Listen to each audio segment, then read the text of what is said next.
Oh, Okay. okay. I thought You you were can right. repeat that now. Ready? Okay, let's call the meeting to order at 5:31. Let's stand for the pledge. Pledge allegiance to the flag of the United States of America, to the republic for which it stands, one nation, under God, indivisible, with liberty and justice for all. Roll call. Dr. Garshavo, Here. Bailey,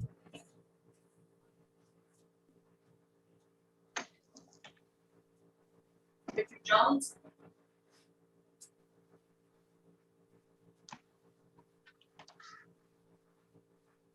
John Sandoval, Present. Here. Adoption of the agenda. Superintendent Perez, your recommendation, if there's any changes, what would they be? Good evening, everyone. Board President, members of the board. I recommend that we adopt the agenda as presented. Need a motion? So moved. Second, Garshambo seconds. roll call? Dr. Garshavo, Yes.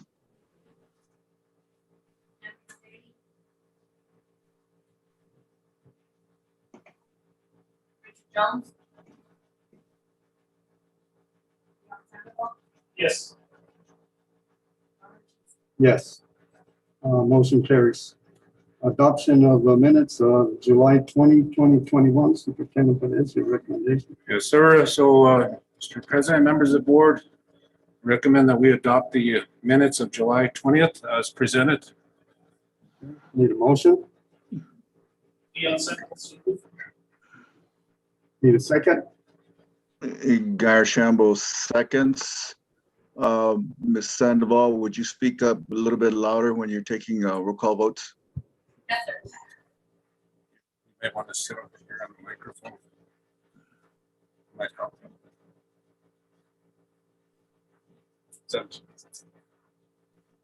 I think that's what it is, just the mic. It's not clear. We're moving her to a microphone, Dr. Guy, Mr. President. Okay, Ms. Sandoval, roll call? Dr. Garshavo, Excellent. Yes. Emily Hunt Daly,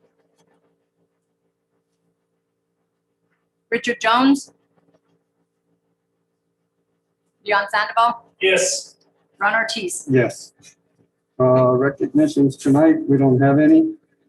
Citizens to address the board. There's no citizens to address the board tonight either. Presentations tonight, Superintendent Perez.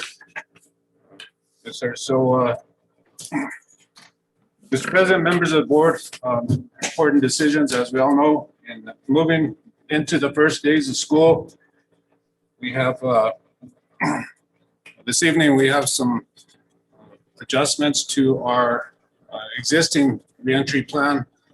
And we've summarized it into a couple of pages, in which we'll be sharing with the board and asking for your approval so that we can get started with school beginning August 12th. Dr. Martin, can you pull up the first part of the changes? And just to set some perspective here. So we do have a reentry plan. And what we've done is we pulled out the critical parts that we need the board to approve in order to get started. And it's basically the guidance requirements for Grant Spola County Schools, a student aspect, and then the employee aspect. And you'll see within this, there's some bulleted points, but we worked out several of the details throughout the last few days and a few weeks. One of the challenges that we've had recently is that as we've been working on this, we've been at the same time awaiting the New Mexico Public Education Department's toolkit, which is their guidance. And fortunately, the work that we have been doing is pretty much aligned to the New Mexico PED's official guidance document. So there was very little to adjust. So we got that document late last week, and we pulled together and put together some of the critical points that we believe are necessary to get the school year started. I have, as soon as we got the plan together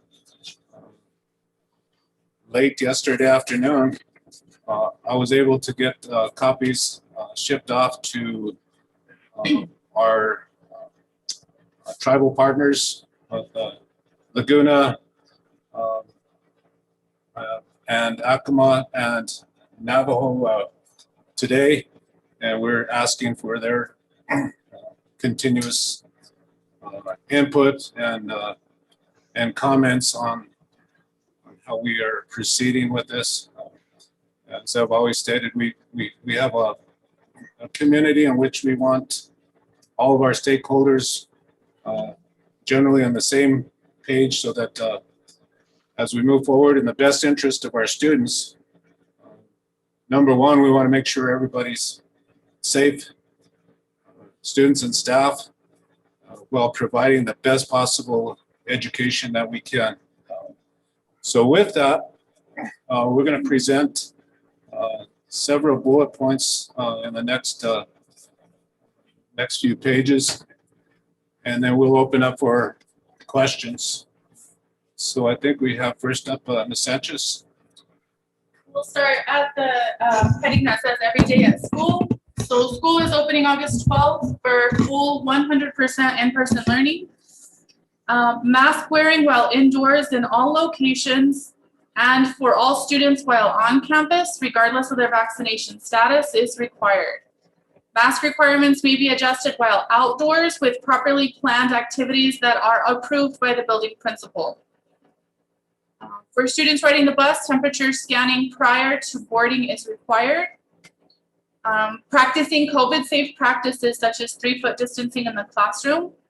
Breakfast will be served in the classrooms and lunches will be served, hot lunches will be served in the cafeteria. And so what is available for our students? Disposable masks, hand sanitizer, sanitizing wipes for the work environment, and tissue. Individual refillable bottles that can be refilled at the water filling stations in each school.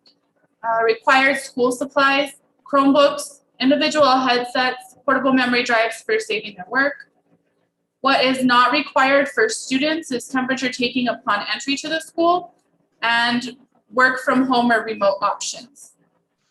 For transportation, 2 students per seat with the exception of students from a common household. Temperature checks prior to loading the bus, and students with a temperature above 100.4 will not be allowed to board the bus. Parents are encouraged to wait by the bus stop with their children. Anyone approaching the bus should have an approved face mask on. The approved face masks must be worn at all times in and around the bus, which includes the students and the bus drivers. Only one student or students from the same household should approach the bus at one time. Additional buses will be available for the first week of school to address overcrowding. All students should be registered with the transportation office prior to the first day of school if they want to ride the bus. And for those involved in middle and high school athletics, we will follow NMA 8 guidelines, and there's a link to the participation guidelines that are current there. Just like to add a note that in the recent changes from the state guidance, the required distance between students has changed from 6 feet to 3 feet. So we've adhered to those requirements. Go ahead, Dr. Mark, scroll down. It's right there. Oh, That's Mr. Lee. Good evening, Mr. President, members of the board, Superintendent Bettis. The additional safety measures that we will either continue or have been increased. Air filtration practices will continue to be utilized to include continuous fresh air into the classrooms. Fans are on during all school hours, and the use of pure air purifiers. Regular disinfection of all surfaces and all spaces. that are utilized by staff and students. That practice will continue by custodians. A dedicated entrance exit for all staff, students, and visitors, fully equipped with thermal scanners for temperature monitoring and for check-in, check-out purposes. Increased lunch periods to allow for social distancing. Bottle fillers have been installed this summer in all schools, and all students will be provided with a reusable water bottle. Hand sanitizer stations are installed in all schools. We will continue to utilize the isolation rooms that were developed, that we equipped and established last year. Schools will all continue to practice directional travel within hallways and school buildings, and all vendors and contractors will be required to follow all district COVID safe practices and required to enter the buildings through a designated entrance. We do want to note that for Laguna Acoma Junior Senior High School, the district will work with tribal leadership to develop COVID safe practices specific to working on tribal land. And then any COVID related concerns need to be addressed with the school principal immediately. Thank you, Mr. Lee. And before we move on to questions, let's move right on into the employee section. And, Ms. Salazar, are you on? Good evening, Board President Ortiz, board members, and Superintendent Mr. Perez. So for our guidance for our employees, of course, I'm going to reiterate our guiding principle, and that's our safety for all. Our in-person learning and work environment is our primary concern. So every day at work for each employee, all employees will be working in person following their contract schedules and hours. Employees are strongly encouraged to become fully vaccinated.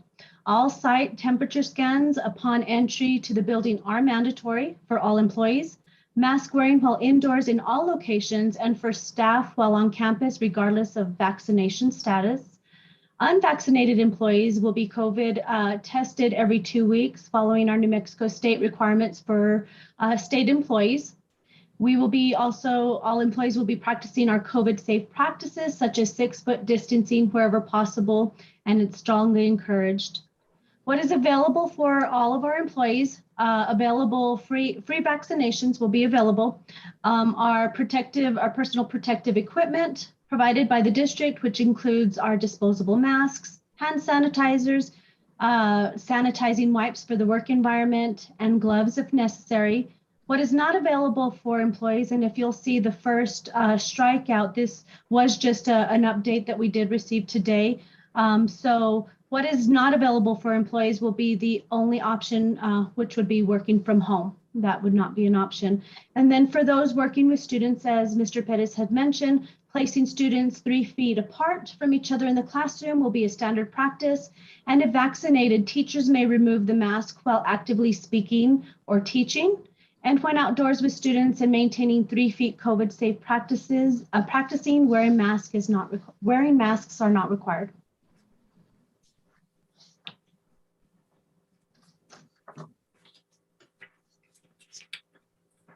Mr. Lee? Yes, for the staff members, the additional safety measures are the same as for the students. Of course, the air filtration, disinfection of rooms, dedicated entrance exit. However, staff members, as Ms. Salazar said, will be required to utilize the thermal scanners for temperature monitoring. Increased lunch periods, bottle fillers, hand sanitizers. The isolation rooms will still be available.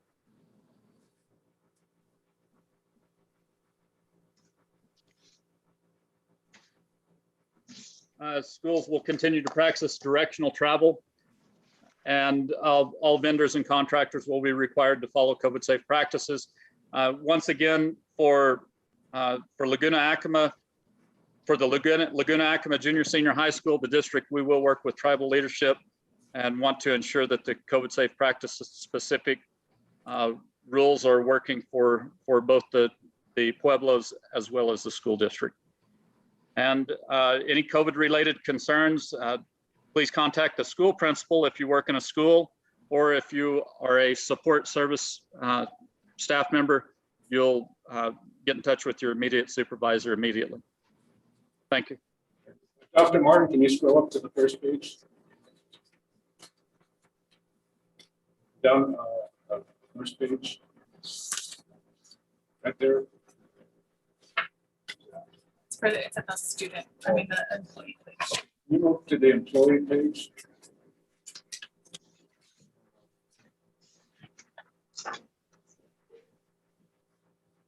A little more.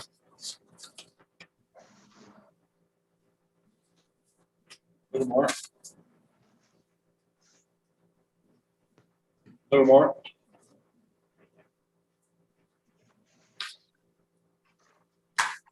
This little correction, when outdoors, staff, adults, let's maintain a 6 foot rather than a 3 foot. So the guidance from PE is 6 feet generally for adults and 3 feet for students. It's student to adult. It's 6 feet. Thank you.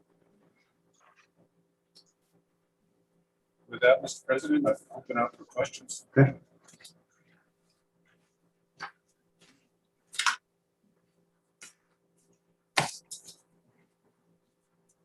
Any questions, comments?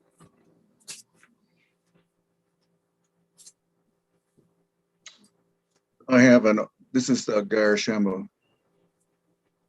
Mr. President. Can you hear me? Yes. Yeah.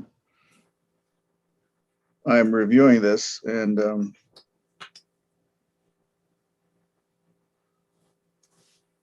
my overarching question is going to be, how are we communicating all of this with parents?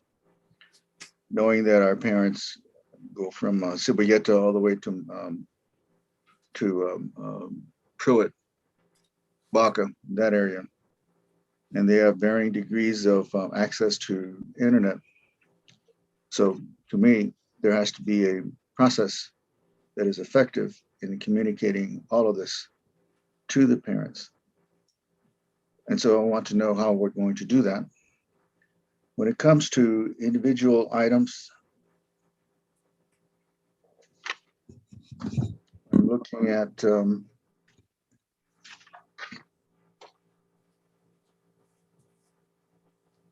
on the one hand, it says on the employee, it says if vaccinated teachers may remove the mask while actively speaking or teaching. What was the CDC's statement regarding wearing masks in schools? So that has been changing day to day, unfortunately. But last week, CDC was, if you're vaccinated, you don't need to wear a mask, and then the change to everybody needs to wear a mask whether you're vaccinated or not. That's an area we need to keep a close eye on. The only reason we made a suggestion there for that is everybody will be masked whether they're vaccinated or not inside the building. There are times when the students are not understanding the teacher quite readily because of the mask. So we wanted to leave an opening there for the teachers that are fully vaccinated to be able to talk and have the students understand what they're saying. And what I would like to do is ask for a face guard in place of the mask if we could. So the main emphasis there is that the students are able to understand what the teacher is saying. Well, that's puzzling because it says every day at school, mask wearing while indoors. So your statement is somewhat not consistent with the bullets that are under the every day at school, which says mask wearing while indoors in all locations. And so if I was a teacher, I would say that that's telling me I got to wear masks. It doesn't tell me that I can take it off. I have to wear it regardless. And then now you're saying there's an exception to that. Yeah, So and and that's of concern for us to be creating that inconsistency there. so for clarification, it was only intended for the teacher when speaking. They would not, they would still have, be required to wear their mask at all other times, any other activities, but only in front of the class if fully vaccinated and at least 6 feet away from the students. And that leads us to the next question. Who do we know is vaccinated and who isn't? If a teacher is requesting to remove their mask while speaking to the class, we can ask for verification of vaccination.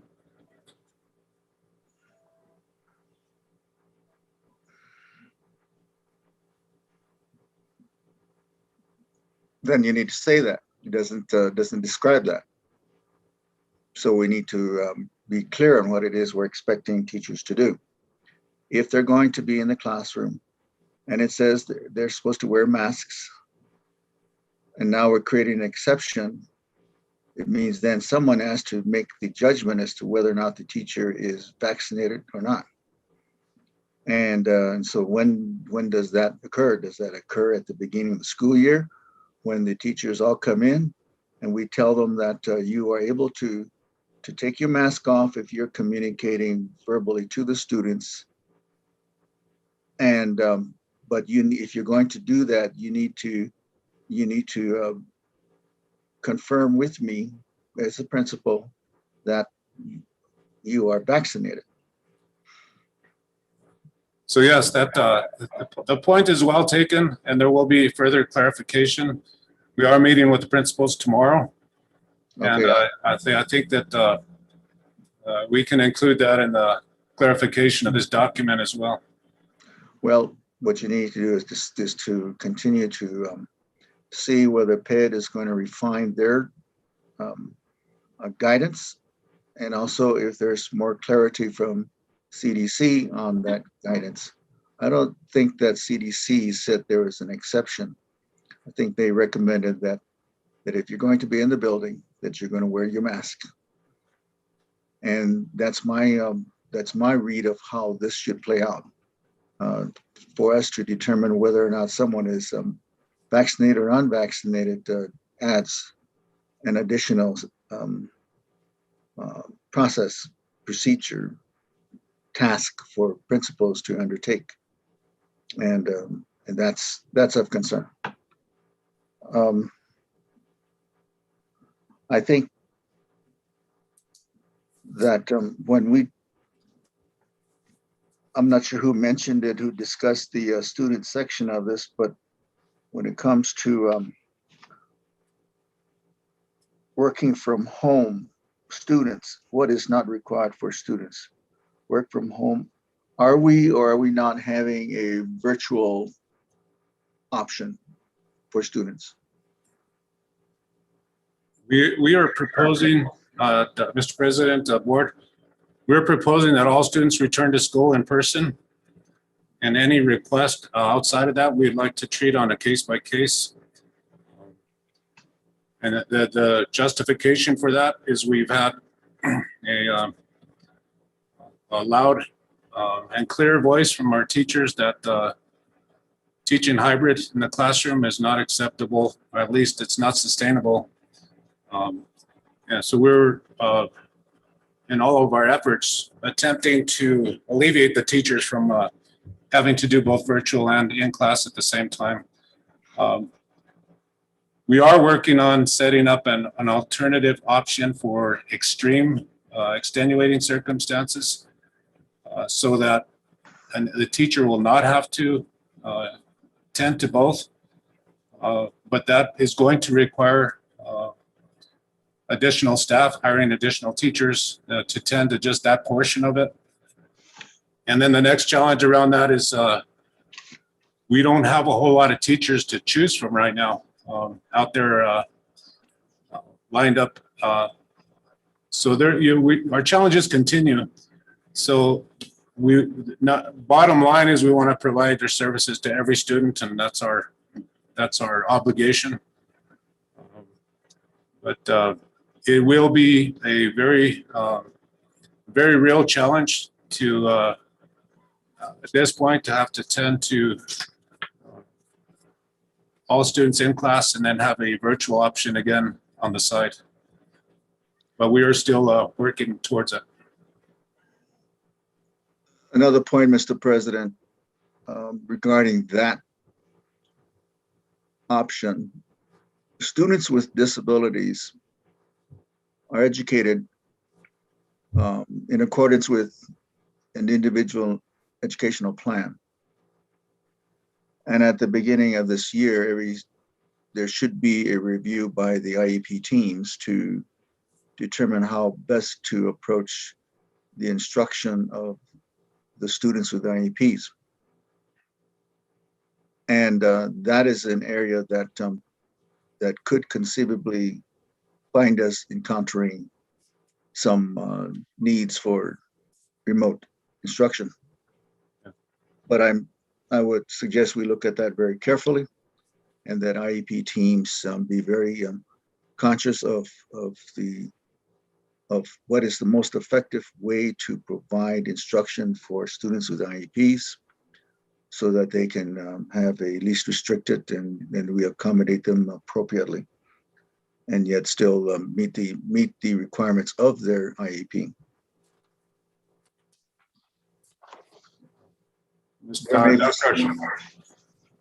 Go ahead. I was just going to say, Mr. President, Dr. Archambault, we did agree that our IEP meetings, our IEP team meetings will continue to be virtual. They've been working well that way, so we want to keep that going. Individual student services will be based on the decisions of the IEP team, which would include the decision about in-class versus virtual. Okay, and I'm not saying that just because a person has an IEP that they deserve to have virtual instruction. That isn't the case. What has to occur is that the IEP team determines the best mode of instruction. Back to what is available for students. Historically, all schools, school districts have had difficulty in accessing and distributing sufficient quantities of technology to the students, both at home and at school. And it says here that it just says Chromebooks. And I don't recall what the explanation was on that. Are we prepared what is the extent to which we are providing Chromebooks to the, through all the grades? Are we providing it for everybody, or is it just for some?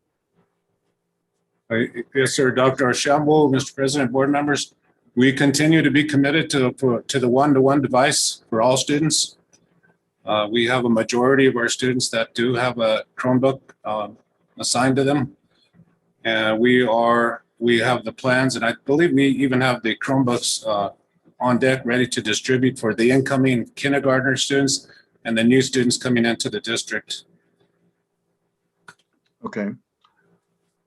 Are we going to allow students to take them home when there's a need that the teacher has for them to do home site work? Yes, sir. Dr.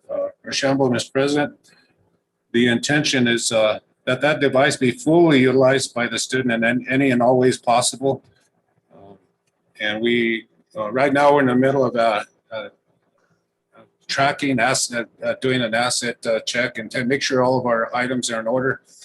But we do want to make sure that every student has those in hand by the first or second week of school. Just about the time when the teachers are assigning homework. We believe that that's that's one of the things, one of the advantages of the experiences we've had the last couple of years is we are now in a position where every student should have a device to be able to take home and utilize for school educational purposes.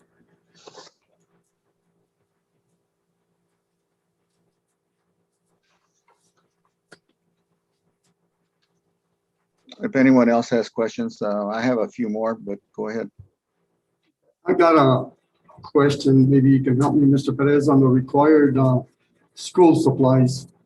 Our district is responsible for all supplies for all of our students, and there shouldn't be no cost to any of our parents, am I correct? Yes, sir, Mr. President, and the school supplies, once again, this year, we have purchased and we have in stock here all the necessary school supplies for all students across the district. They are the basic school supplies that parents will not have to purchase. I know that there was inadvertently a message that got out here and there to a couple of places. We were able to correct that. So there should be no school supply lists out for purchasing.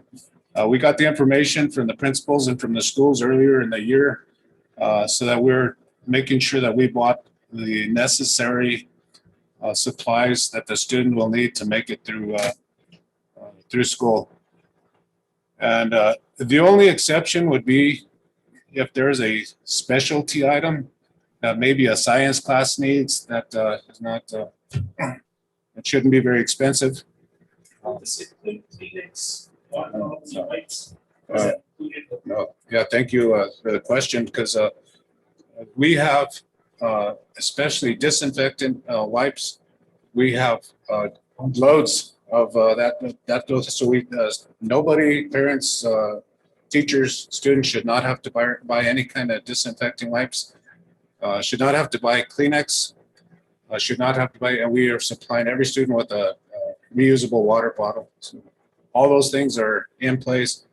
So be sure that we will not ask students to purchase those types of things. I got just one more comment. Will we utilize the virtual academy this with any of our students now that we come back? So some students have chosen to apply for the virtual academy and are choosing that method because it works best for them. And so. So if the method doesn't work for that student, what do we do then? If the online method doesn't work for them, Right. then they would bring it return back to their home school. So if they're attending the virtual academy, they're still at their home school. They're just using that method of delivery. Okay. And so there's still a schedule. It's still very structured. It's just that method of back. I was just still concerned because, attendance. yeah, we just want to make sure that they get the best education on both ends. If it works, it works for them. If Right. it doesn't, they're coming back to And school. they have that agreement before, as long as it's working for them and their grades are up and they're staying consistent with their work. Okay, If not, then they'll return to their home school in person. thank you. How many are we accepting? There's a number. There is. Yes. For the virtual academy, we're anticipating about 30 for the first year. And once we reach that 30 mark, we need to reevaluate it, because after you reach that 30 mark, we need to see if we have, if we still have the sufficient staffing. The grade is taking a. 6 through 12. Mr. President, Yes, Dr. Dr. Guy. Shambo, I'm confused, which may be easy to confuse me. I apologize. On the one hand, we said 100%. What did we say? 100% in-person learning. And now we're talking about a virtual academy, which qualifies in 100% in-person learning. And I had asked before whether or not there was going to be virtual instruction. And now you're saying that there is going to be virtual instruction. explain this virtual academy more clearly.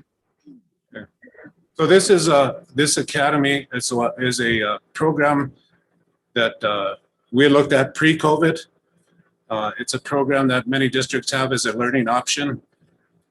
We did not we didn't attach it to our COVID-related challenges. We like to keep that as a separate program in and of itself, as a program, as an option, like we have an option of the early college high school. We have the option of the virtual academy.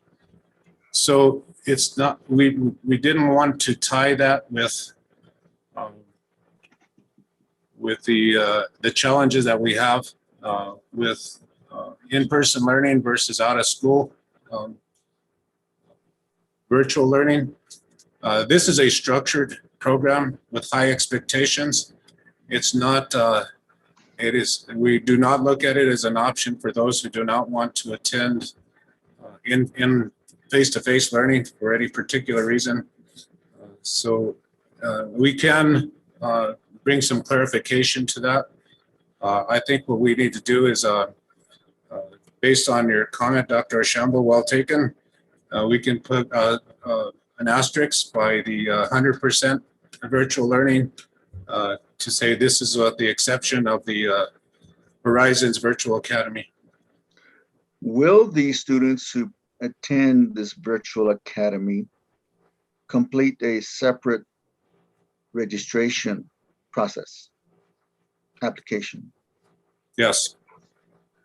Will they be considered as part of our student count? Yes. District? Yes. Will they have any aspect of their instruction hybrid? No. So it is all instruction remotely. But the only thing that would be an exception to that is when there's a state assessment that we're required to have the students at the school. We would be bringing the students to on-site to take those assessments.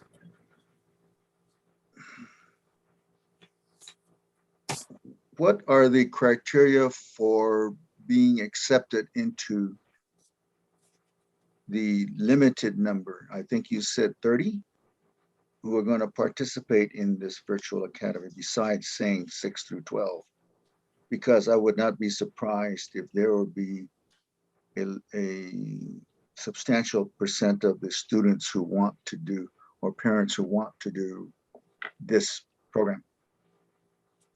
There are criteria set, but I just had a discussion with Ms. Smith, who's leading this.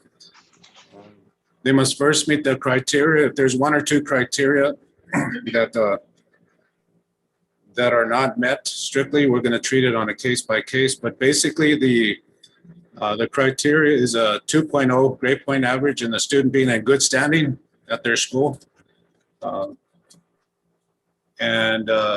After that, it's a matter of treating it as a case by case and based on need. She did do a presentation, I think, 3 board meetings back. She did provide the specifications of how to attend. I remember that, but I didn't find it to be adequate. And so we still, how many are we talking about? 30, 50? 30. How are you going to make this decision? That I still don't understand. Are you going to choose 30 students out of the potential from grade 6 through 12 and limited? It says case by case. When you say case by case, then that must mean that you have some parameters, some kind of criteria that makes you able to judge. Yes, sir.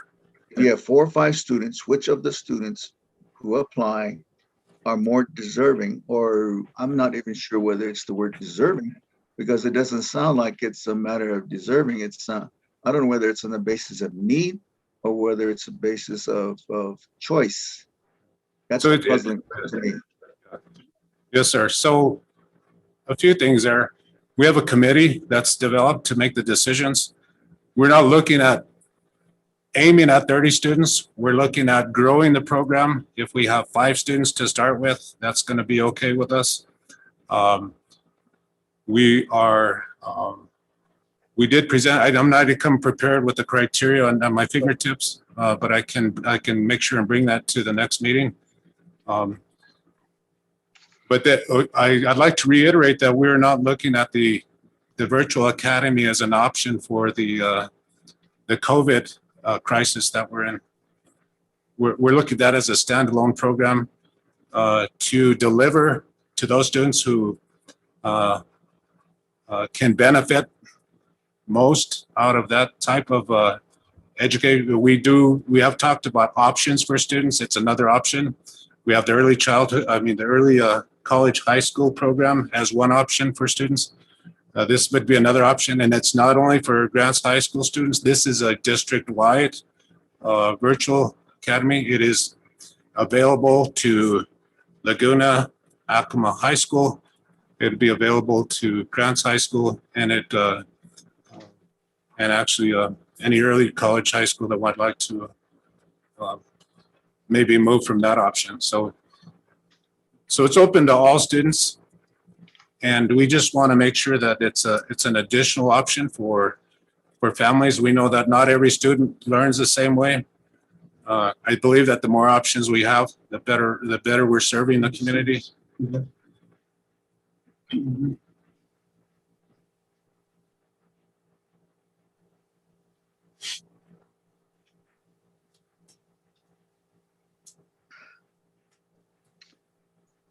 All right. I'm not, I think we need to do some more work on the design of this program and how it's to be implemented. Let me go to the notes for Laguna Acoma High School. It says the district will work with tribal leadership to develop CSP specific to working on tribal land. We have a short turnaround on that because school starts, well, we have registration that is occurring very soon. And we also have instructions for school day is coming up very soon. When are we going to complete our discussions with tribal leadership? So Dr. Shambu, Mr. President, we have submitted the plan to all 3 of our tribal stakeholders. We have invited them to provide input and suggestions and comments, in which we have already received some. We have received a few questions from Acoma, in which I responded to today. I am in conversation with Mr. Kip Bobroff, who's online. He's on the meeting this evening. He is the attorney for Laguna Pueblo, and I've been communicating with him as far as getting input and any kind of suggestions from them. I have assured all tribes throughout the last year, and I continue today to give my support and respect to the executive orders on the Pueblo lands and the Navajo land. We also just completed a meeting with the Baca Pruitt chapter house right before this meeting. And they had a couple of questions in which we were able to answer. So that communication is continuing. I did assure both all 3 stakeholder groups that we will continue to receive suggestions and input, and we will continually monitor and evaluate how things are going with this. As we all know, that's been our norm, has been to adjust in the last 2 years, and we will continue to do that. I have a few more questions. If anyone else has some, by all means, ask. Um, the high school students are I'm not sure how to say this, but it's very important for the high school students to return back to normal instruction to the extent possible. And I believe that past graduates would probably agree that it was challenging for them to be online. Parents will say the same. I think we need to continue to reinforce with our parents and our stakeholders and our students that it is in their best interest to return back to a instructional program that is as normal as possible, notwithstanding the masking and all of that. And so we cannot afford to have particularly high school students who have to earn credits, 26 credits.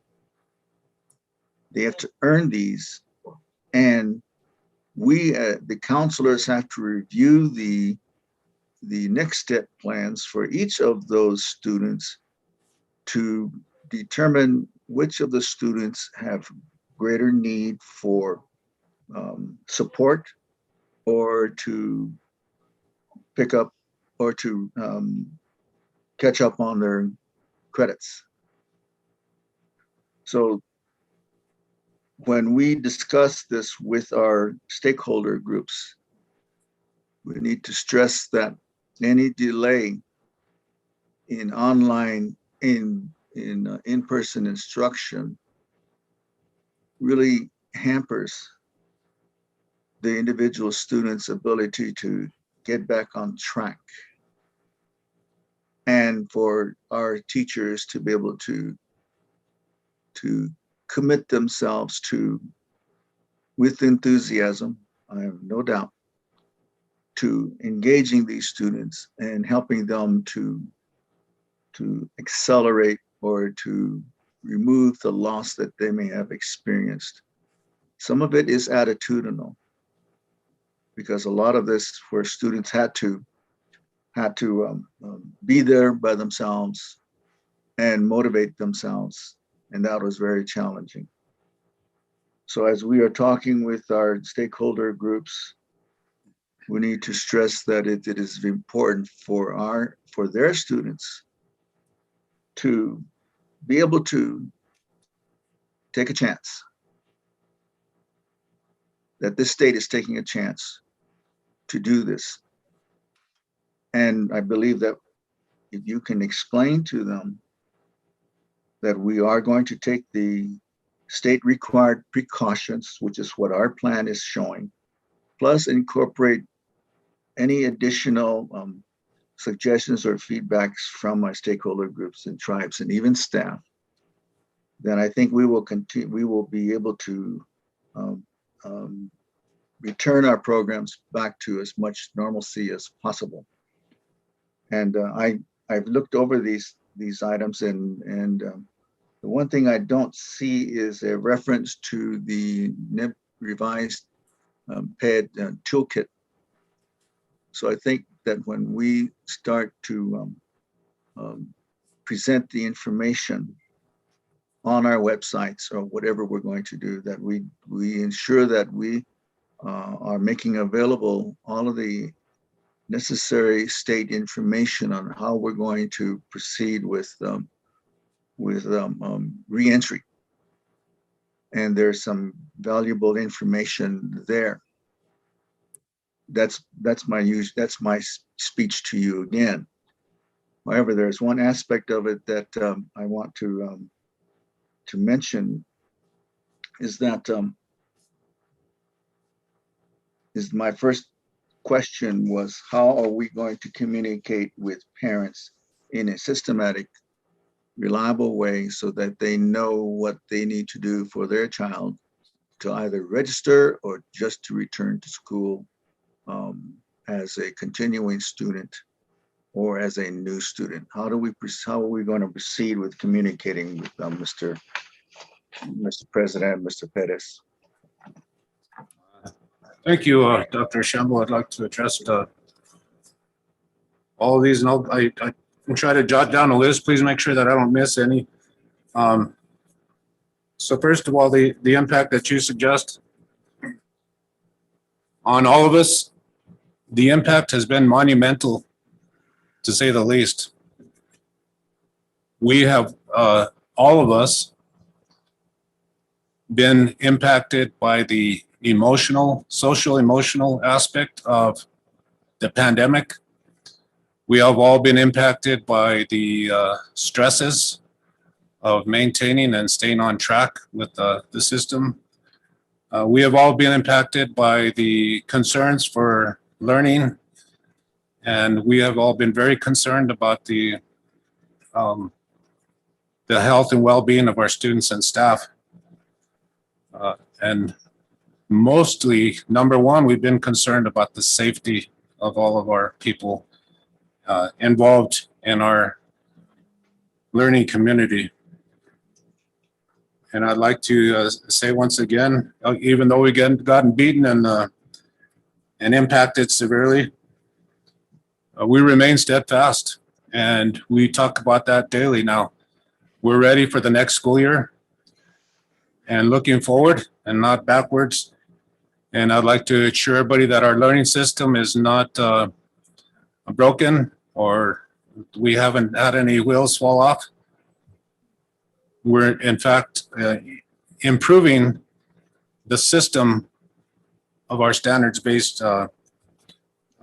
learning assessment, intervention, curriculum, and instruction. Some of the we've been very intent on leveraging our instructional coaches to keep our learning system steadfast and forward. And I think that we're in a much better place. Our district learning plan that every teacher will have in hand has been improved in the last few months. And we now have a document in which all teachers and everybody in instruction will have a guide to lead them in the scope and sequence through their standards. In addition, we brought up like the next step plans. We are being very intentional in addressing those areas. Yes, there have been challenges in the high school, but we have, what we've done is there's been a mix at both high schools. Maybe some lack of clarity between what a counselor does and what an advisor does. In my mind, those are two different roles. So what we've done is put some resources and some clarification there, for which now we'll have an additional student success advisor at Laguna Acoma High School. That will help the counselor to be a true counselor for social emotional needs. At Grants High School, we have approved, and I think we've already filled most of the SSA positions, so that those people are focused and concentrating on advisement, and where the other two true counselors can focus on the social emotional aspects of the students and staff needs. And I can move on to the toolkit. As soon as that was made available, we've been waiting for that for not only a few weeks, but a few months. It came out on Thursday, I believe, or Friday. Yeah. And the moment that we received that was put onto our district website, and it is available on the website. And we did, as a team, review that very carefully before we put out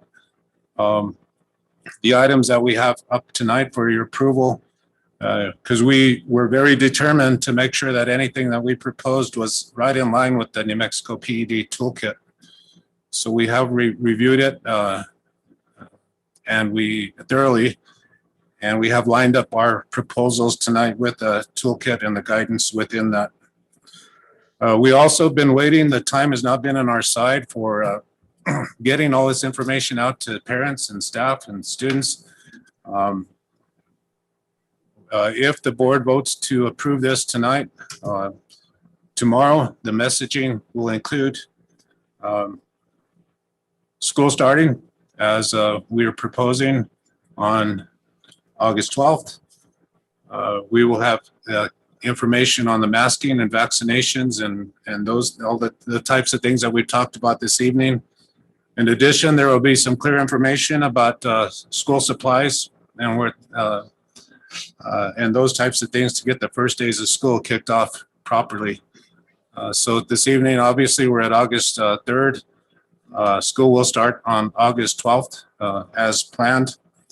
And in order to get the message out to everyone, we will be utilizing email, school messenger, snail mail, the actual hard copy mail to parents.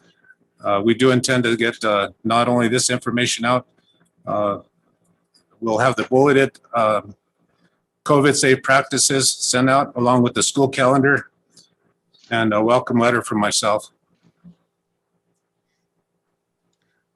That will also be posted on the website.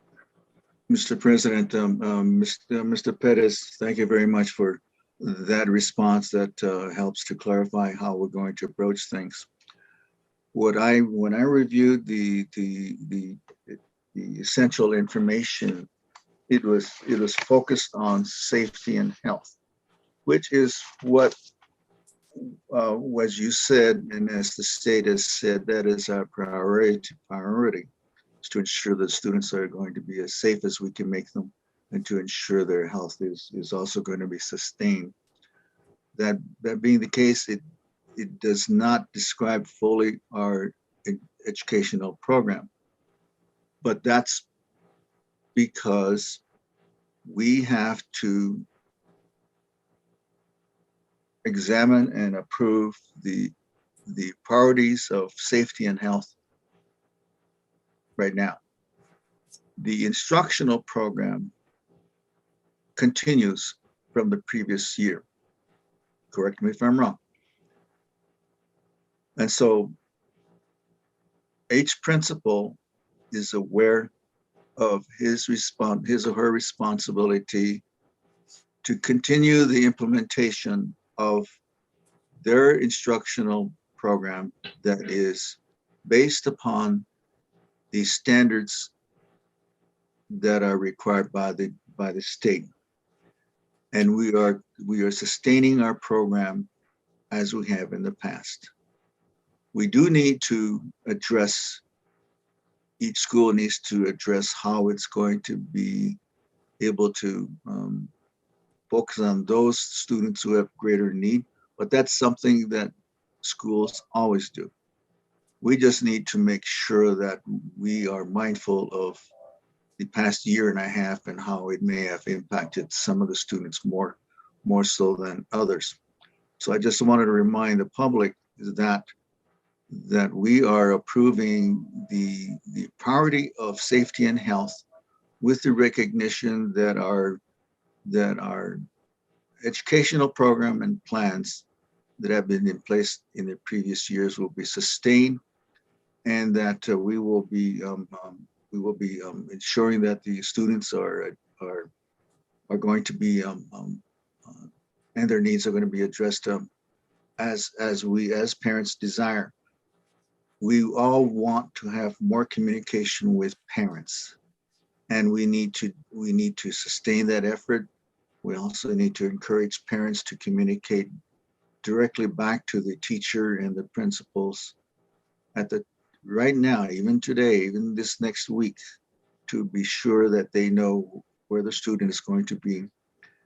The information that we provide to parents needs to state very clearly on the school website what the schedule is and how many classes are, what the teachers, and all that we necessarily need to have to ensure that they see that we are going to begin our programs just as we have in the past. I have a lot of confidence in our staff to do that.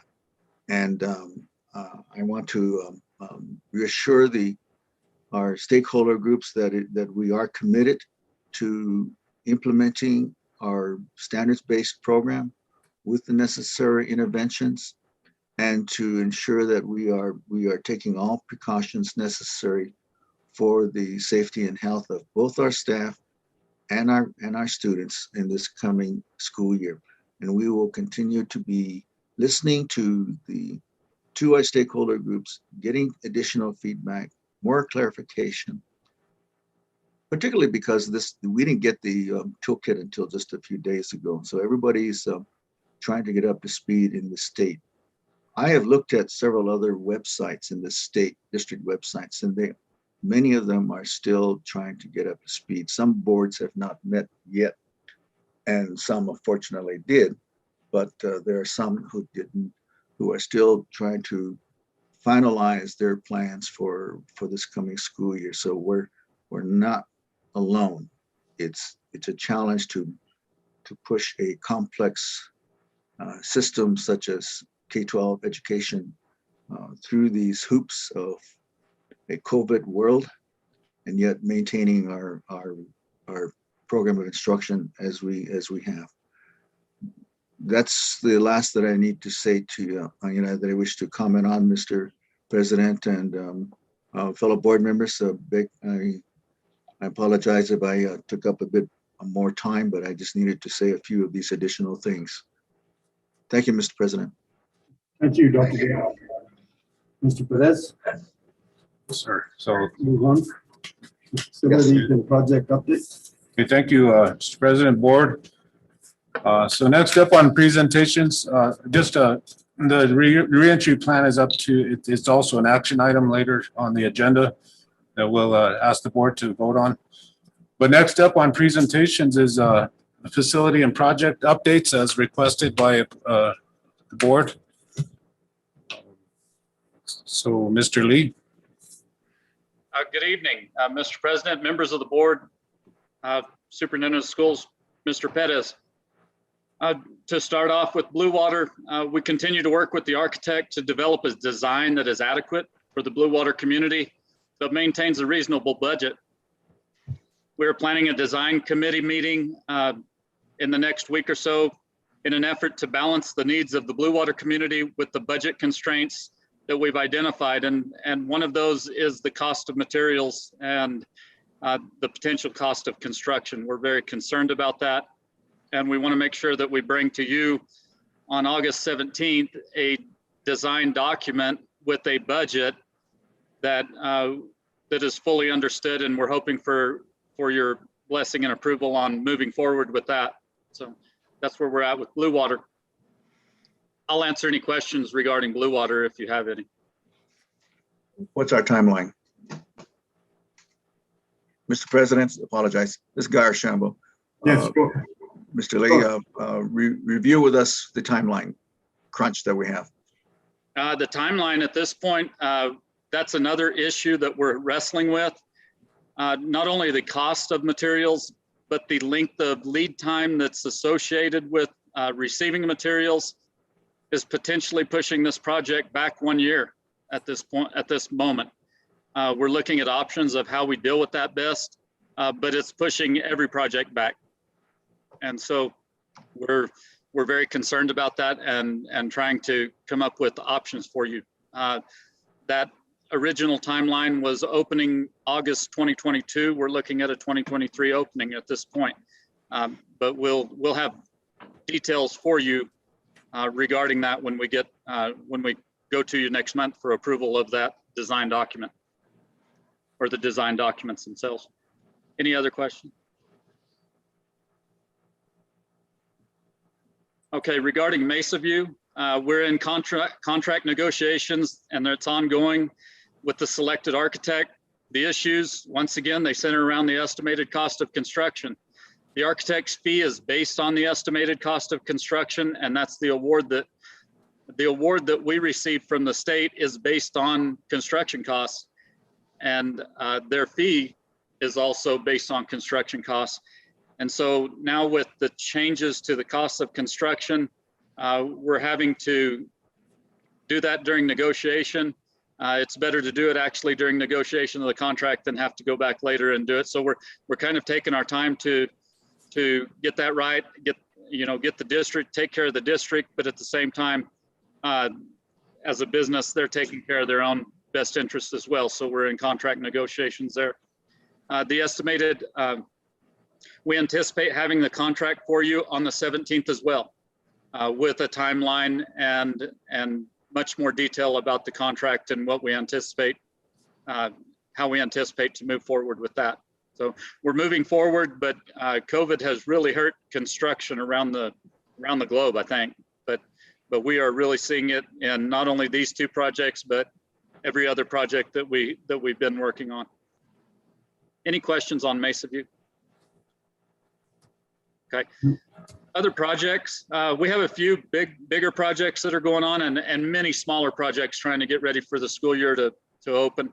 But these other projects include the Laguna Acoma High School fire panel, which we anticipate to have it completed and inspection done. We're hoping by the end of this week, and have that school open for everyone to come in. Right now, we're working with the contractor. They're finishing up their work, but we have had to have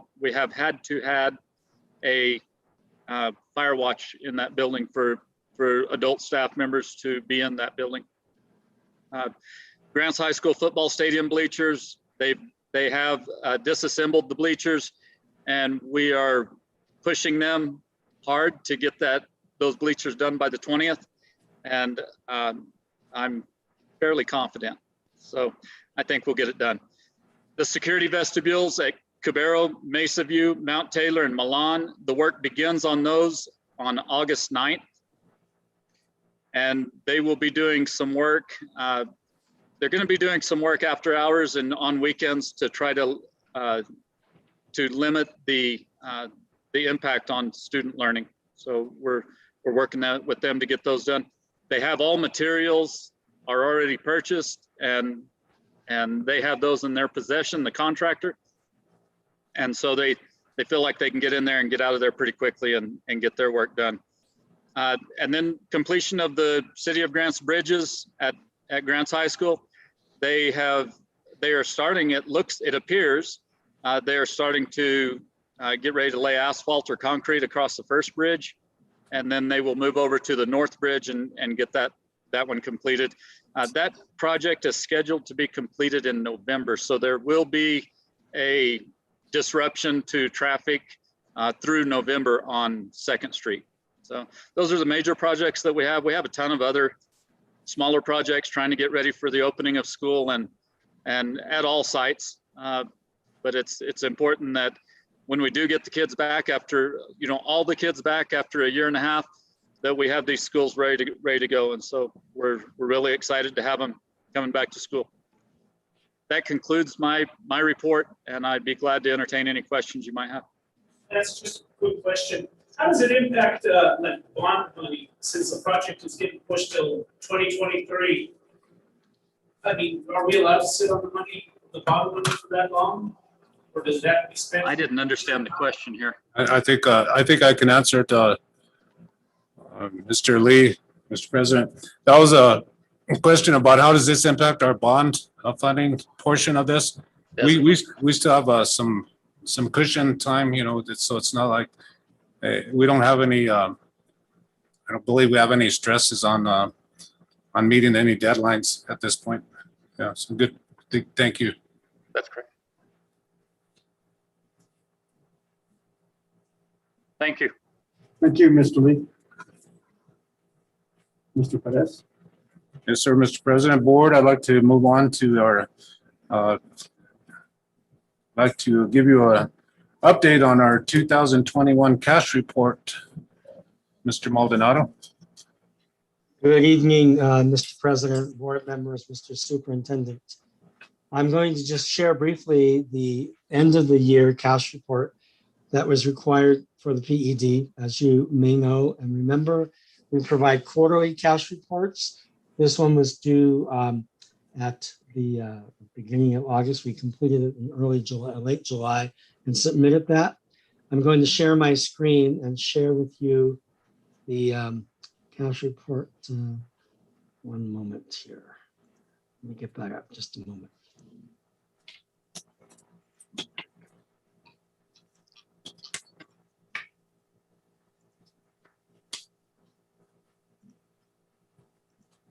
All righty, there we go. So what we do here, if you recall, the last presentation we've done every quarter, we take each one of the funds, like this one is our operational fund, teacherage, transportation, all the 26 or so different funds. We have to start with our cash balance that was provided by the audit. And so that's this first line here. Let me bring this up just a little bit. So here's our operational. We started the year on 6/30/2020. So 7/1, we started with $7.4 million in operating cash in that fund. We then received in revenue from the state, $36,280,000, so a total of $43 million in resources by the end of the year. We spent from this fund $32,900,000.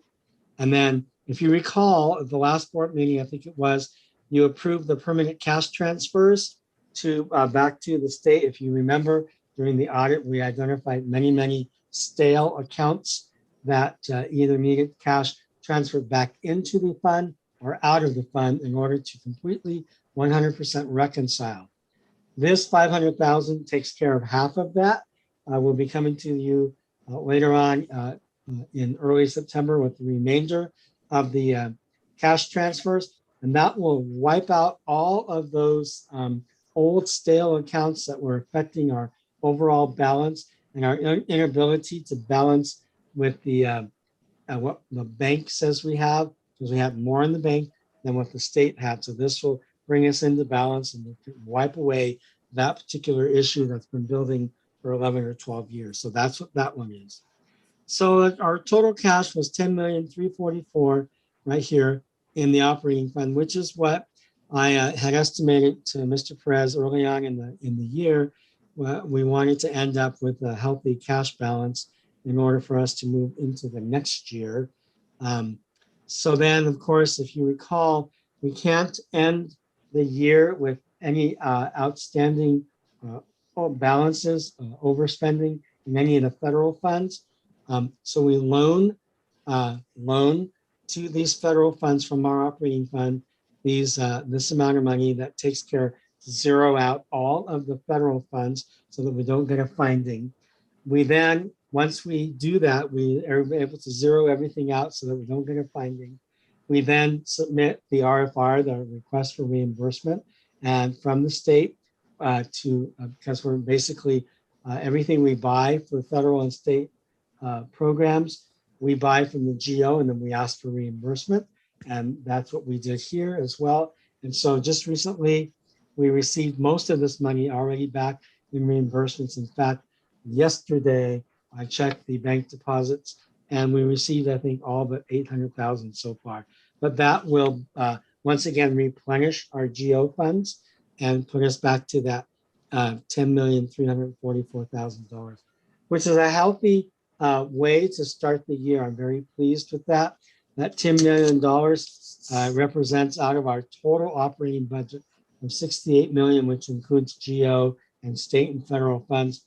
That is about 14% of our overall budget in terms of revenue, which is great because we need to, of course, have some reserves that we don't run out of cash.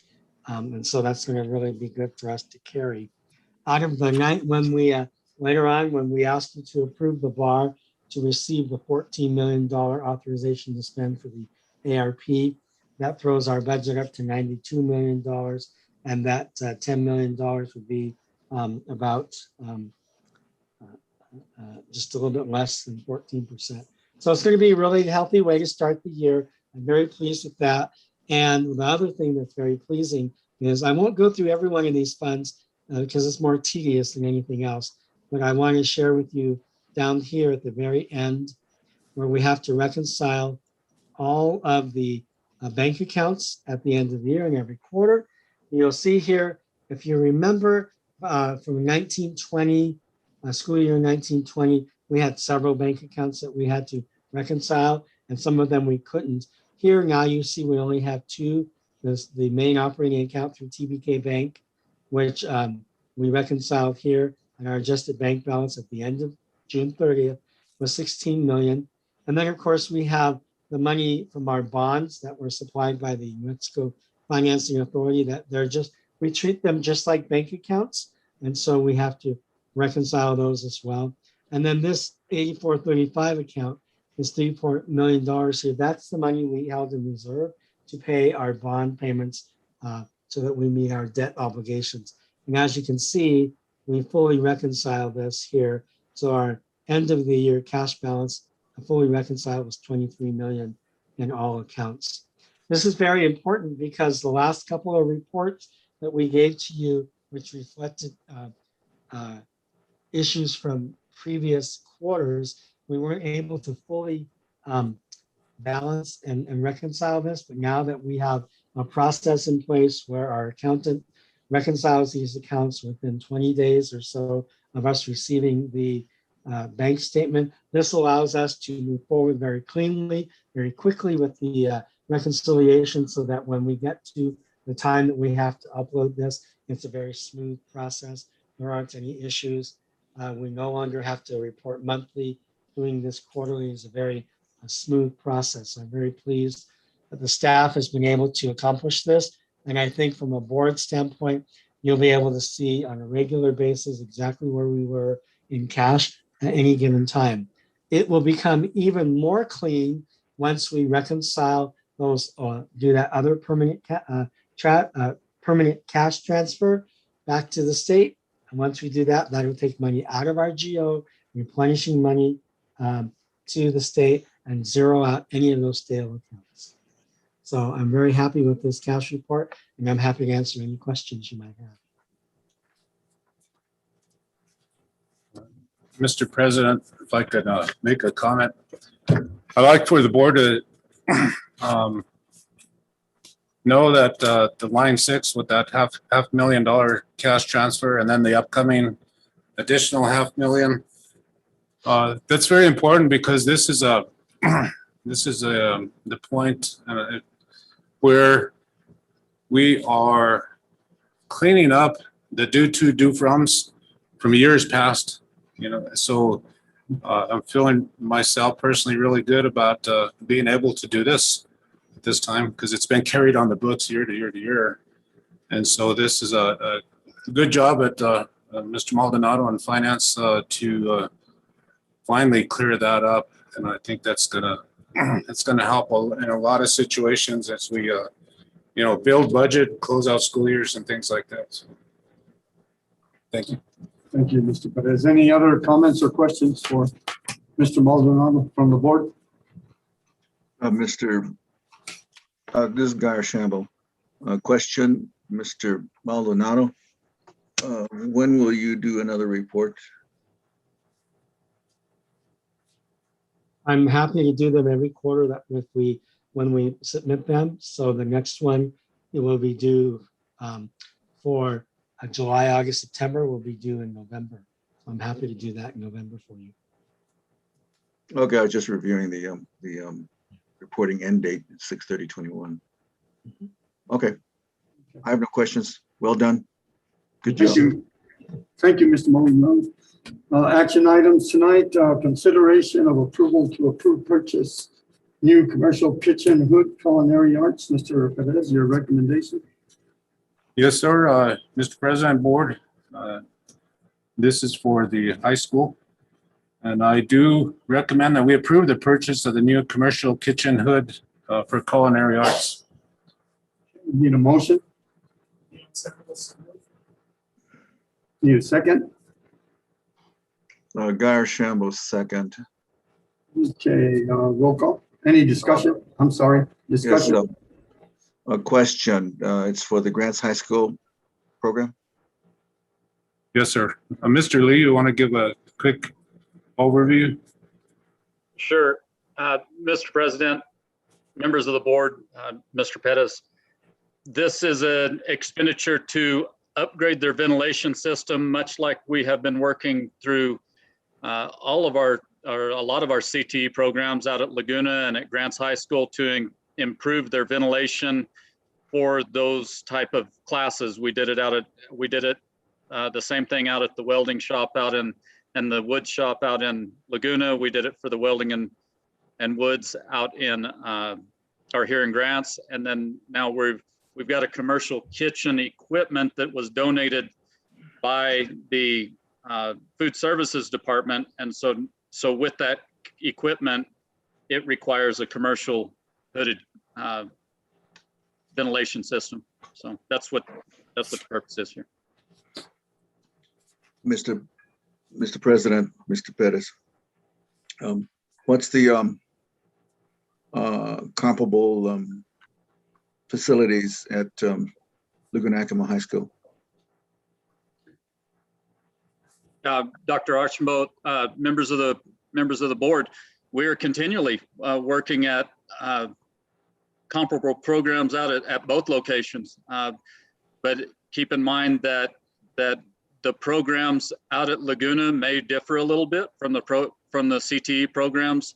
And so they may have different needs from time to time. We're just working through all of our programs at both locations to ensure that students out at Laguna have the same career tech ed opportunities that any other kid would have in the state. And we are striving to do that. Do they have a need for the same equipment? We are evaluating that now to see what needs Laguna Acoma Junior Senior High School has as far as career tech ed programs. And any equipment that would be necessary would definitely be, it could be in culinary or it could be in some other program, but we're always looking to improve all of our opportunities for kids. Thank you. No other questions. Okay. And that totals 149,566.06, correct? That's correct. Okay, just for transparency purposes. Roll call? Dr. Garashambo, Yes. Emily Hunt Daly, Richard Jones,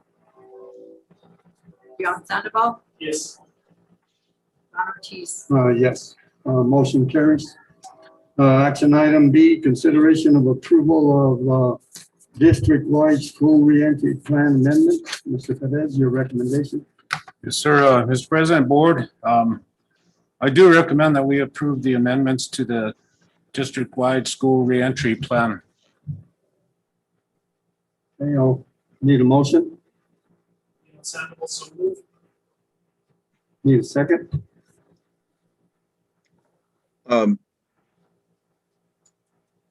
Guy Archambault seconds.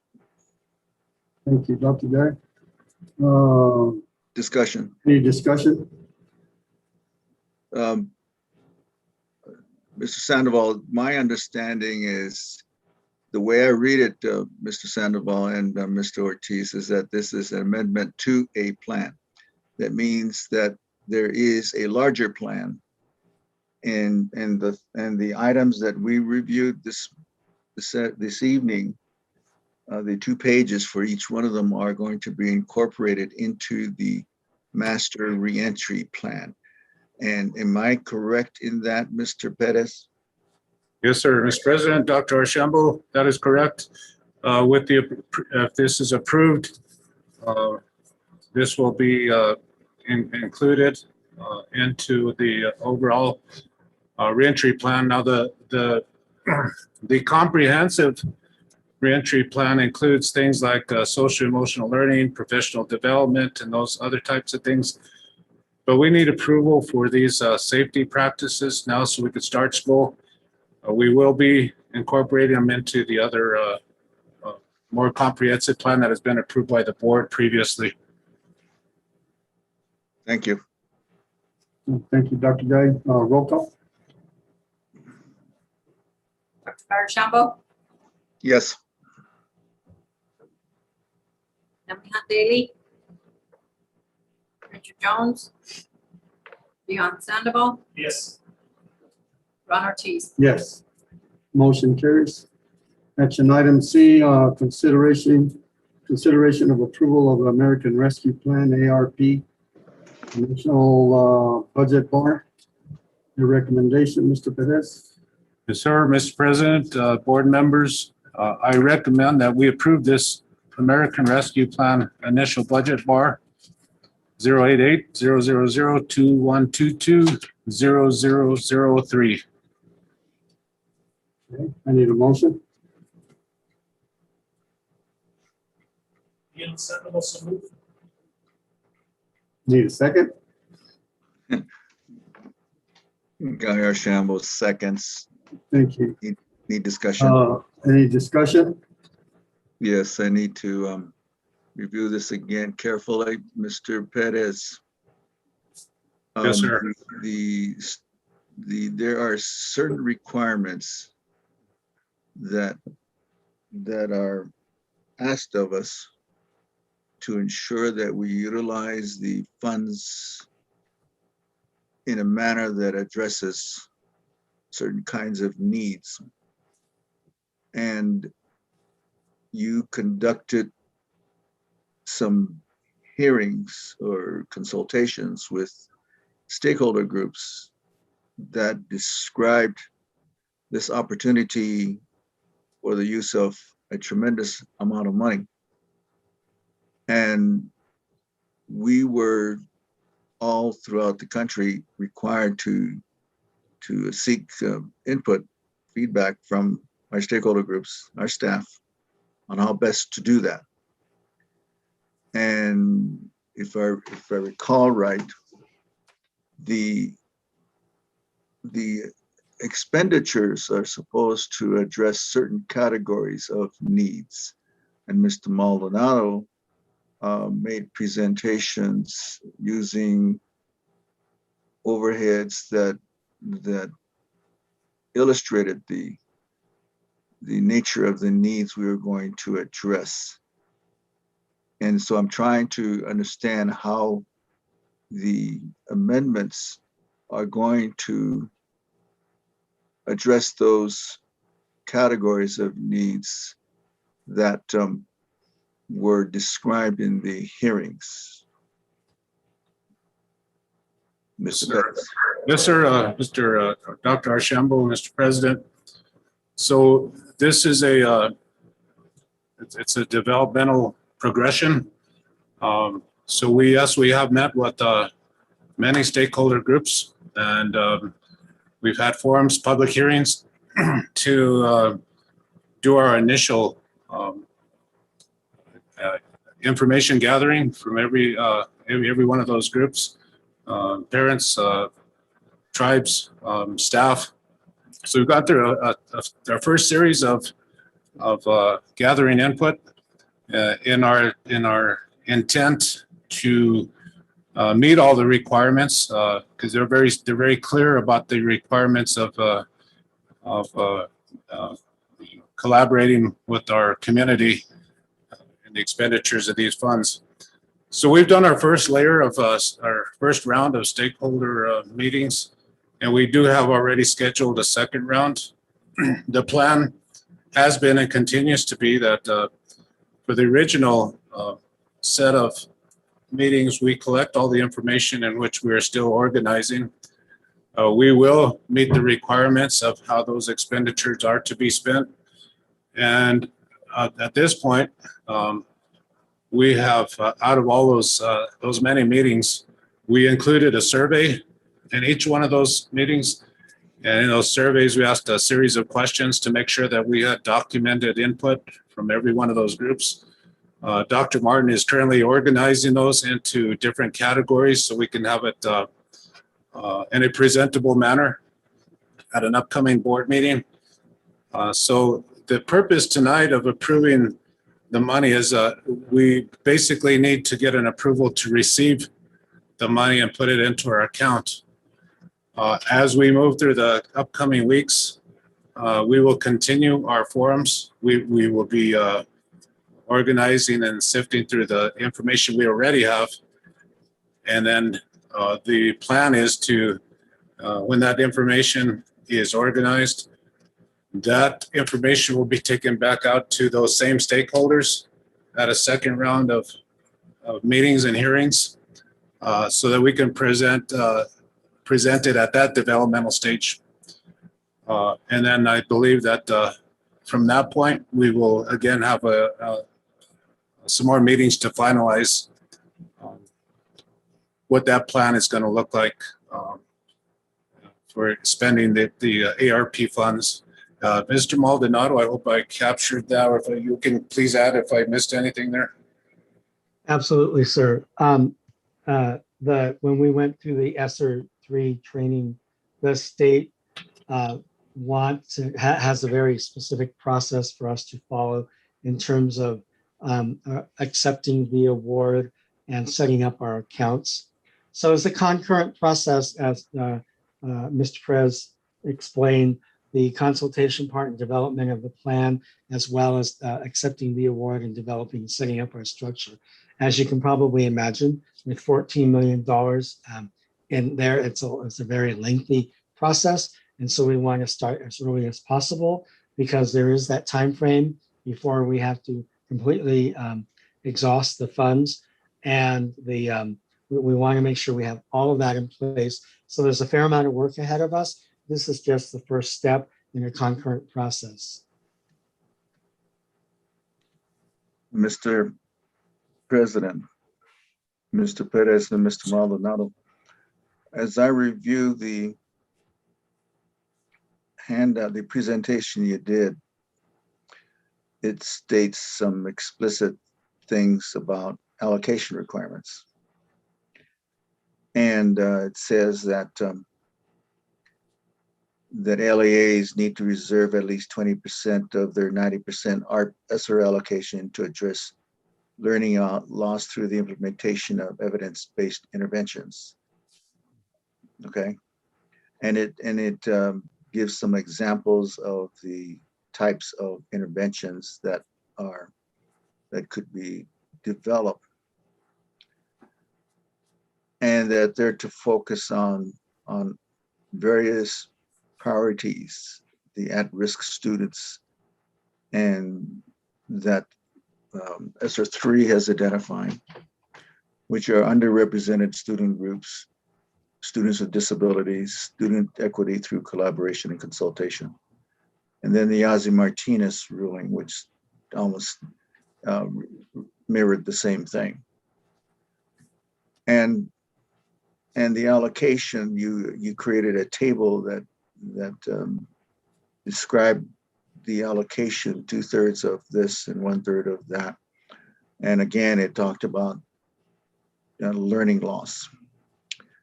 And one of the last things I remember you showing was the process. And we were to begin the designing of evidence-based strategies and tactics to be incorporated into our schools to utilize these funds effectively. They could be used for personnel. They could be used for professional development. They can be used for specific kinds of programs. And then we would want to follow up with the inevitable assessment of the effects of our strategies upon our students. That is what I recall. And one of the things we committed to was the interaction between our stakeholder groups and our staff in ensuring that we utilize the funds effectively.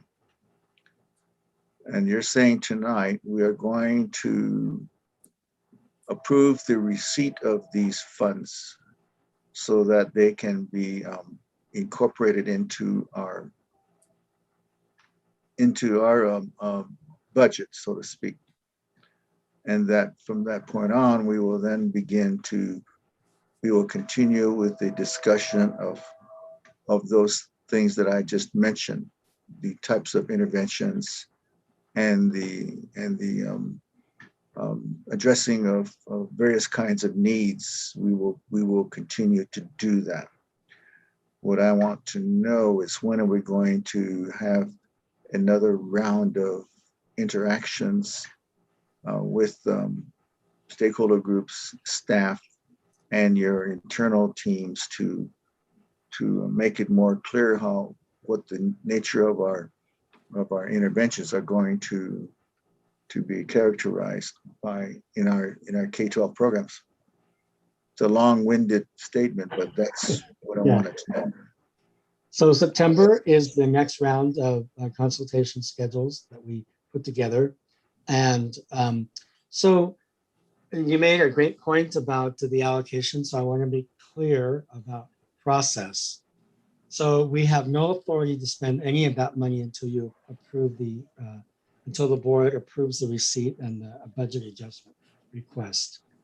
Once we receive that, then the state will allocate only the 2/3 of the total for us, of which we then have to provide a very specific accounting of 20% of that towards the what they call learning loss and those interventions, those plans. So that's very specific. We have a very specific process and timeline in doing that. It coincides with the proposed plan that we want to bring to the proposed plan that we want to bring to the stakeholders and to those who have to review it, because the lengthy gathering process of gathering input, what we got is a lot of input. I mean, it was just a tremendous amount of great data. So now we have to sort it and then see how that works in developing the plan and bringing that back in September. But it's as I said, it's a concurrent process with making sure that I'm doing my part from the budget and finance portion to make sure once we get these plans ready to launch, that we have it in place when there's no delay. So that's where we're at. But in September, to answer your long story short, to answer your question, the next round is in September. Thank you. I'm looking at the table that says first allocation and second allocation. For the rest of you, for the public who are listening in on this, I'm looking at a at a presentation that was well developed by Mr. Maldonado that described this, and it says 2/3 planning subtotal, and that's $9,397,000. And then the second allocation is at $4,006,000. So tonight, our action is going to accomplish what? You're going to, this will authorize, will submit our request to the PED that authorizes the allocation and the way that they laid it out, all right? So the BAR stands for Budget Adjustment Request. We've been awarded $14 million and change. The board has to act and say, we accept that according to the plans and the parameters that are stated in the ESSER 3 document. And so that's what we're asking for today is, yes, we accept this $14 million and we will follow the process and expend it according to the process that was laid out in the ESSER 3 guidelines. Okay. Please bear with me as I try to have some patience with me trying to understand this. Looking at the visual that the bar, for example, the first one says 24330 ESSER 3 in function, instruction, object, salaries, expense, etc. substitutes professional development of $20,000. How did you arrive at that amount of $20,000? Great question. So the very great thing about the ESSER 3 funding is that the line items are very fluid. The state is allowing us a great amount of grace and latitude.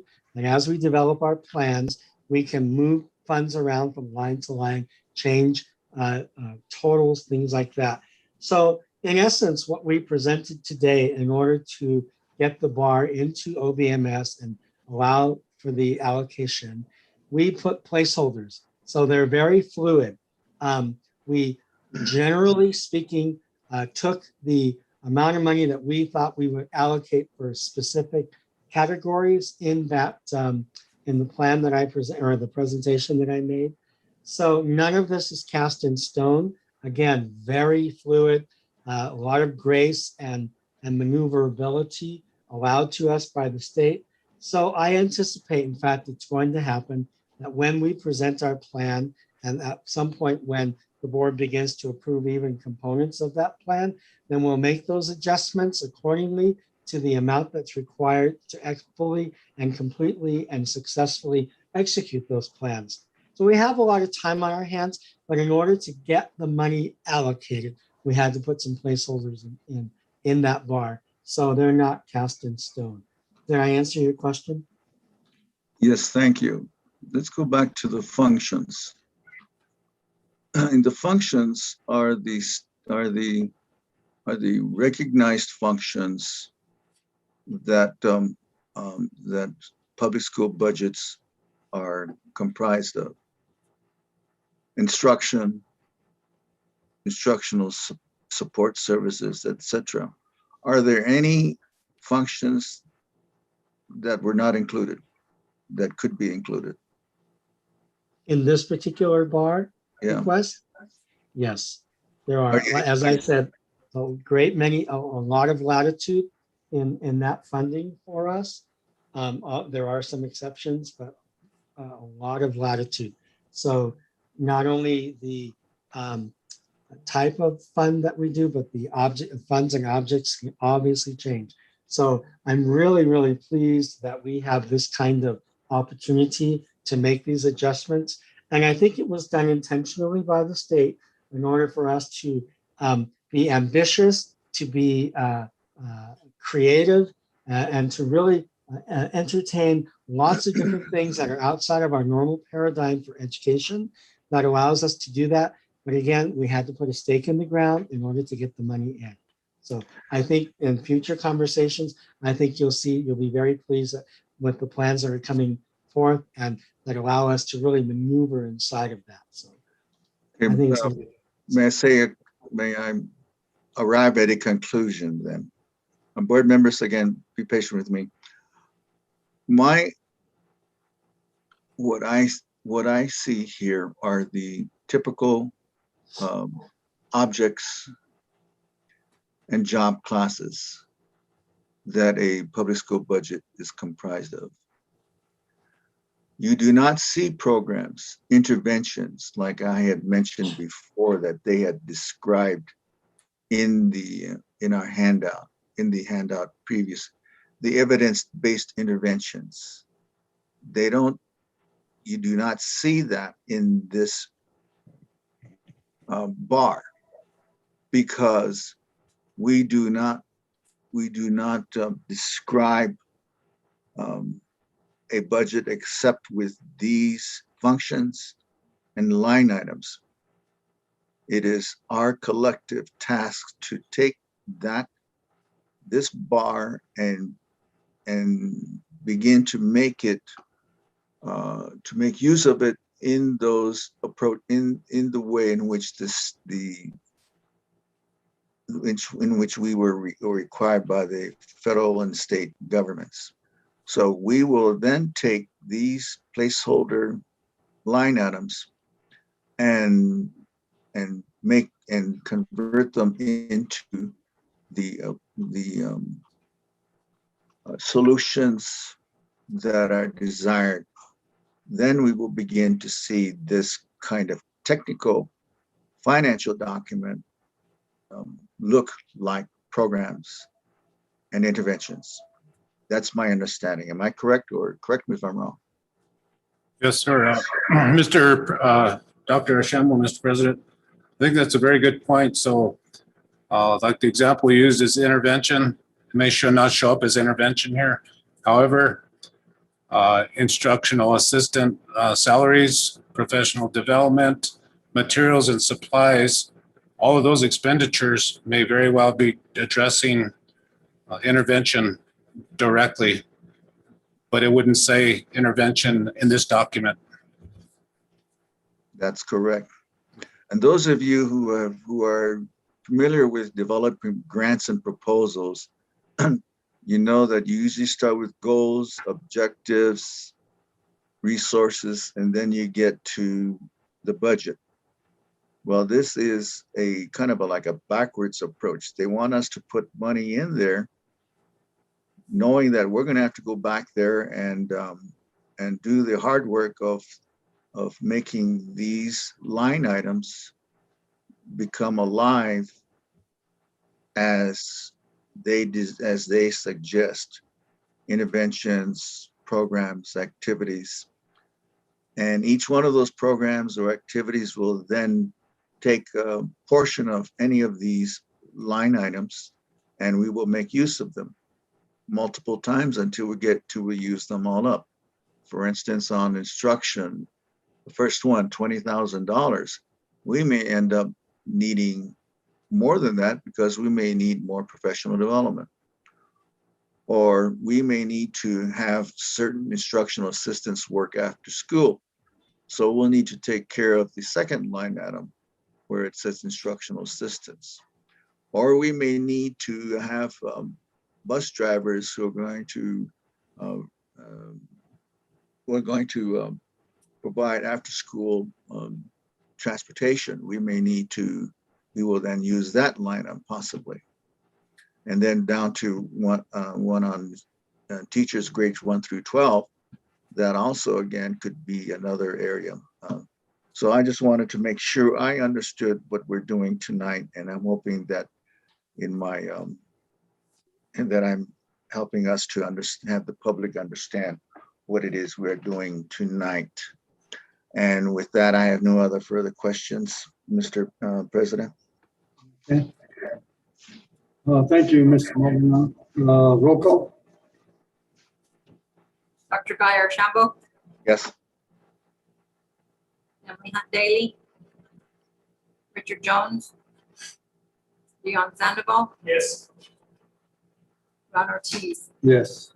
Motion carries. Consent agenda, no consent agenda tonight. Just a moment, please, Mr. President. A point of personal, I'd like us to recognize that this is a very important decision we made. We've actually are going to be able to make use of funds, we hopefully in very profound, meaningful ways for the students who have the greatest needs, and yet still ensure we serve all the students in our school district. Thank you, Mr. Perez and Mr. Maldonado. Thank you. Thank you, Dr. Guy. Okay, superintendent's report. Mr. Perez. Yes, sir. So I just put together some information that I think that the board needs to be kept abreast. Strategic plan, we know that, as I mentioned before, that we will be revising the strategic plan. It's been impacted too by the changes in in the world that we've been in, as far as purchasing technology, all the different shifts that we had the past couple of years. It is time to revise our strategic plan, and I have begun discussion with Dr. Matt Williams, who helped us put it together this last round. He will be meeting with us and the board to get some parameters on how we can establish a good, solid 3 to 5 year plan, strategic plan that will meet the needs of our district. And so it is time to revisit that, and we will be getting that. So just giving you an update, and you'll see more conversation and activity coming around that in the next few weeks. Status of equity plan. I think this was by request. We do have the Superintendent's Equity Council. The equity plan included a coordinator for a equity success coordinator. We thought that we had that position filled. Is not that position is still open, and continue to work to get that filled so that person can lead our efforts in the Equity Council, and in addition, lead the charge in our CRLE framework and implementation That is our cultural responsive and linguistic education model and framework that we're required to have in place in our district. Not only because it's required, but I do believe it's a good idea to have that structure and framework around everything else that we do in the district. The other thing that I'd like to just keep you informed about is the public auction, and I'll turn that over to Mr. Maldonado to share about what's going on there. Absolutely. Thank you, sir. We do have a great amount of interest in the auction coming up. I'm going to share with you the document that was put together for there. We have many cars and SUVs and trucks available. This is the auction guidebook that's happening on Saturday. We contracted with an auctioneer to handle all of this. Our job is to simply to show up and maybe assist with what we're doing and then collect the money. But this is our guidebook here, and we're very excited. There's been a great amount of interest in the auction, and so that's happening Saturday, the preview at 8:30 with an auction starting at 10. Are you giving away, Mr. President, are we giving away this Caprices? I thought we were letting technology keep them. So, We have to give them up. yeah. I'm just teasing Raquel. Yeah. Okay. So we do have help on the way for technology. Mr. President, also the report on our leadership summit. So last week we just had 3 days of all our administrators getting together, directors, coordinators, principals out at Cabero Elementary. Thought it was a fruitful, engaging 3 days. We were visited with, we kicked off the day with a presentation and training by Dr. Gary Sanchez for the Why Institute, and where each one of us learned our whys, basically the purpose of in our leadership. The intention was for all of us to develop our leadership skills, be more aware of who we are and who those people are that we're leading, so we can do the better job with that. We had a lot of discussion on direction of where we expect to take the district this coming school year with our goals, our critical actions, our mission. We even talked about our values and how we can approach the school year as a united team. So we do have some very specific and very intentional outcomes that we're expecting, and so we had some good discussion about that, and a lot of fun team building activities, and those of you who have seen us do this 2 years ago know that it turns out to be a pretty competitive and a fun way with our groups and our colors, and I think it was the purple group that ended up with the trophy this year again. So a lot of fun, but we did get some serious work done at the same time. So just wanted to share that with you. We had some of the food and items donated by some of our vendors that we work with. So it was a little cost to the district as far as any of the outside kind of expenses to make that happen. So did I capture that all, team? Thank you, Mr. Perez. Announcements, they're there for you to look at. Future agenda items, get with me or Mr. Perez. Adjournment tonight, I need a motion. Shambo, Okay, Mr. Guy, need a second? Second. Eaton. Roll call. Dr. Garashambo, yes. Emily Hunt Daly, Richard Jones, Leon Sandoval, Yes.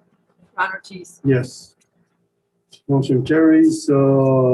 Meeting adjourned at 7:25. Good night, everyone. Appreciate you Good being night. here with us.